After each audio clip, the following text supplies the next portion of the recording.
Hi வணக்கம். என்னங்க பழைய பேப்பரையும் ஒரு பவுலையும் காமிக்கிறேன்னு பார்க்குறீங்களா? என் பொண்ணு எங்கள் அம்மா வீட்டு கிச்சன் கவுண்டர் டாப் மேலே அவங்களுக்காக ஒரு சர்ப்ரைஸ் ரெடி பண்ணியிருக்கிறதா சொன்னா.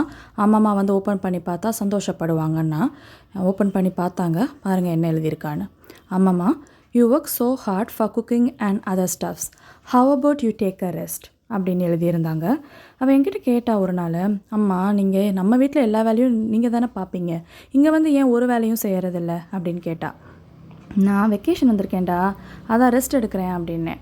நீங்கள் இங்கே ரெஸ்ட் எடுக்கிறீங்க, அப்போ அம்மம்மா யார் வீட்டில் போய் ரெஸ்ட் எடுப்பாங்க அப்படின்னு கேட்டா. அதுக்கு என்கிட்ட பதில் இல்லைங்க. எங்கள் அம்மா அவங்க அம்மா வீட்டுக்கு போனால் கூட எல்லா வேலையும் அவங்க தான் இழுத்து போட்டு செய்வாங்க. அதுக்காக அவங்க ரொம்ப ஸ்ட்ராங் அண்ட் ஃபிட் அப்படின்னு கேட்டிங்கன்னா இல்லைங்க. அவங்களுக்கு நம்ம நினச்சி பார்க்க முடியாத அளவுக்கு பல ஹெல்த் இஷ்யூஸ் இருக்குது. டாக்டர் பெட் ரெஸ்ட் தான் எடுக்கணும்னு சொல்லியும் கூட அவங்க எங்களுக்காகவே ஓடிட்டு இருக்காங்க.